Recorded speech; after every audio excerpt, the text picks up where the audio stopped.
Assalamualaikum warahmatullahi wabarakatuh. Perkenalkan, nama saya Taski Fafani dari Universitas Islam Negeri Raden Fatah Palembang, Fakultas Ilmu Tarbiyah dan Keguruan, Program Studi Pendidikan Islam Anak Usia Dini dengan NIM 2120210011. Di sini saya akan menjelaskan tentang evaluasi pembelajaran. Nah, yang pertama itu ada batasan evaluasi pembelajaran pada anak usia dini. Yang pertama, tes, pengukuran, penilaian, dan juga evaluasi. Nah, terdapat 3 istilah yang sering berhubungan dengan evaluasi dan juga sering tertukar di dalam memaknai atau menerapkan. Baik, kita bahas yang pertama. Yang pertama itu tes.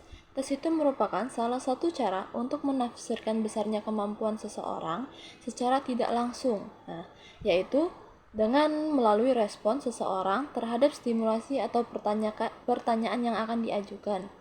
Nah, kita bahas yang kedua, yaitu tentang pengukuran. Pengukuran ini dapat didefinisikan sebagai proses di mana informasi atau tentang suatu atribut atau karakteristik suatu benda atau perorangan yang bisa ditentukan dan dibedakan. Nah, yang ketiga itu penilaian. Nah, penilaian dalam asesmen memiliki makna yang berbeda dengan evaluasi. Menurut The Text Group on Assessment and Testing atau TGAT, dapat mendeskripsikan sebagai asesmen adalah semua atau mencakup seluruh cara yang digunakan untuk menilai suatu unjuk kerja individu ataupun perkelompok. Nah, kalau evaluasi merupakan salah satu proses menyediakan informasi yang dapat dijadikan sebagai pertimbangan untuk menentukan harga atau jasa dari tujuan yang dicapai atau yang didesain dan juga yang diimplementasikan. Nah, dan dampaknya itu dapat membantu membuat keputusan atau mempertanggungjawabkan dan meningkatkan juga pemahaman tentang fenomena. Nah, inti dari evaluasi adalah penyediaan informasi yang dapat disajikan atau dijadikan sebagai bahan pertimbangan dalam mengambil suatu keputusan. Selanjutnya, kita akan membahas tentang pembelajaran PAUD. Nah, secara konseptual maupun secara praktis, batasan antara pembelajaran pada PAUD dan juga pembelajaran pada sekolah pada umumnya mungkin sedikit berbeda tipis. Nah, karena dalam merumuskan pembahasan atau pembelajaran pada bidang PAUD ini tidak terlepas dari teori dan juga pandangan tentang pembelajaran pada umumnya. Nah, kesimpulannya bahwa pembelajaran pada anak usia dini pada dasarnya adalah menciptakan lingkungan atau mengkoordinasikan dan juga memberikan perilaku atau pengalaman tertentu agar anak dapat berubah. Nah, dalam hal ini adalah tumbuh dan kembangnya anak itu secara optimal yang sesuai yang diharapkan oleh pendidik dan juga orang tua. Nah, selanjutnya itu ada evaluasi pembelajaran PAUD.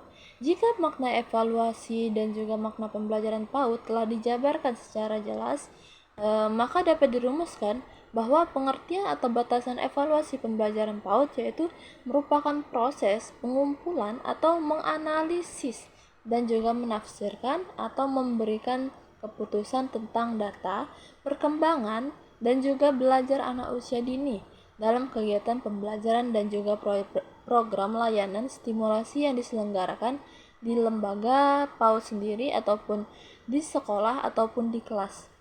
Nah, yang selanjutnya itu kita akan membahas tentang tujuan evaluasi pembelajaran PAUD. Nah, yang pertama itu ada tujuan.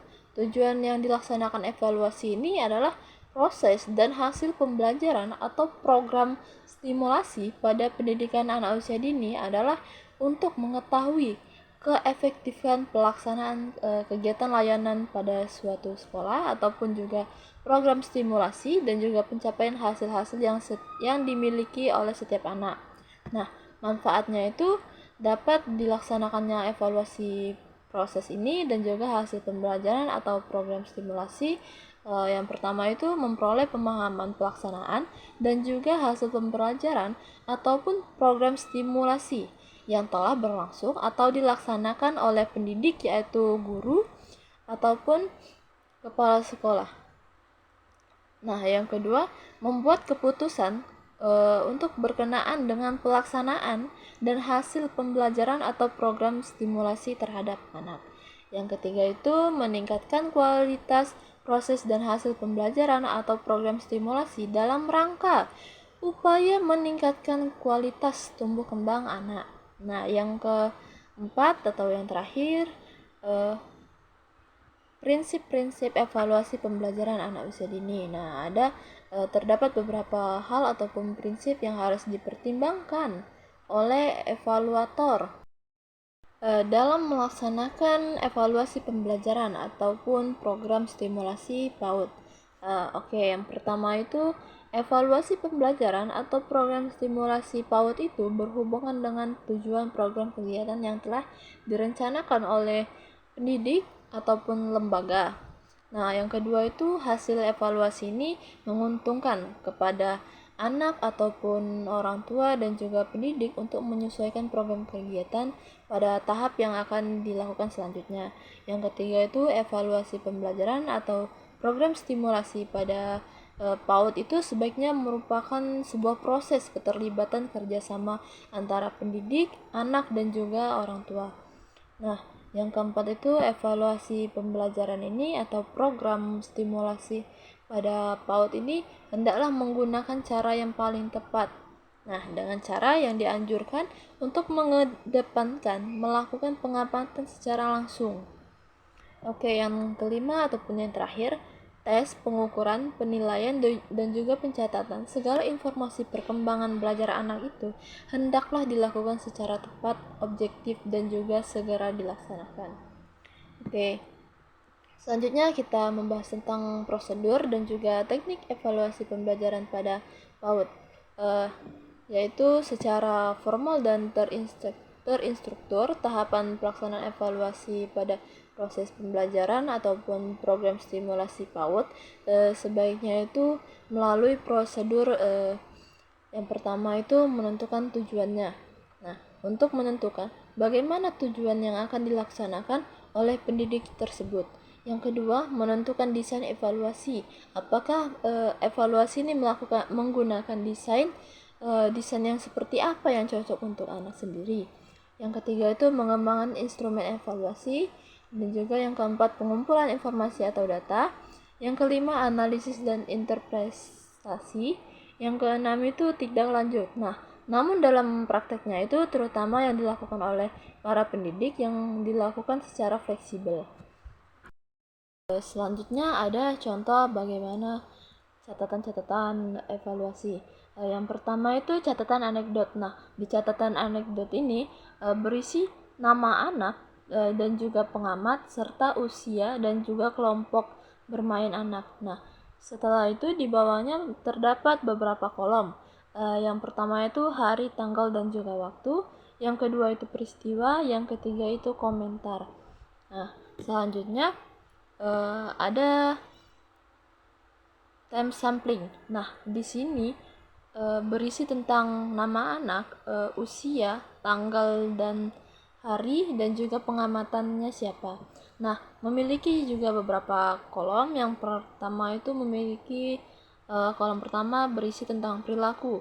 Nah, perilakunya ini biasanya diisi dengan cara memukul, mendorong, merebut, ataupun mencubit. Nah, yang kedua itu kolom kedua itu kemunculan di setiap 5 menit. Apakah anak tersebut melakukan pemukulan terhadap teman, mendorong, merebut, atau mencubit itu sebanyak berapa kali dalam setiap 5 menitnya.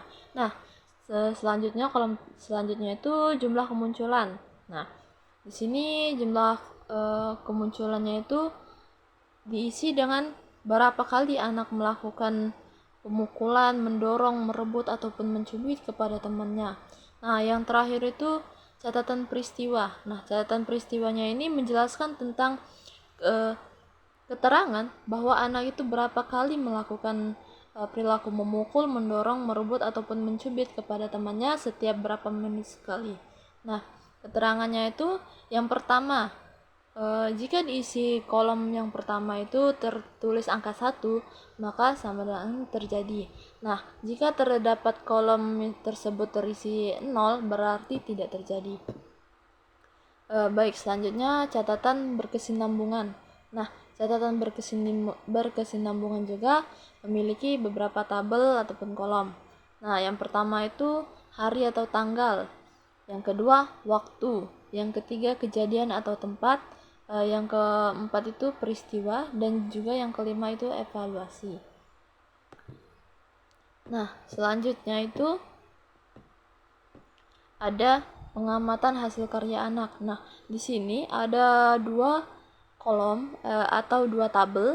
Yang pertama itu hasil karya anak. Nah, di sini diberikan foto apa sih karya yang hari ini anak lakukan.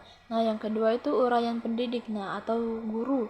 Nah, di sini dalam kolom ini menguraikan nama anak, tanggal, perkembangan yang anak lakukan, dan juga tahapan-tahapannya.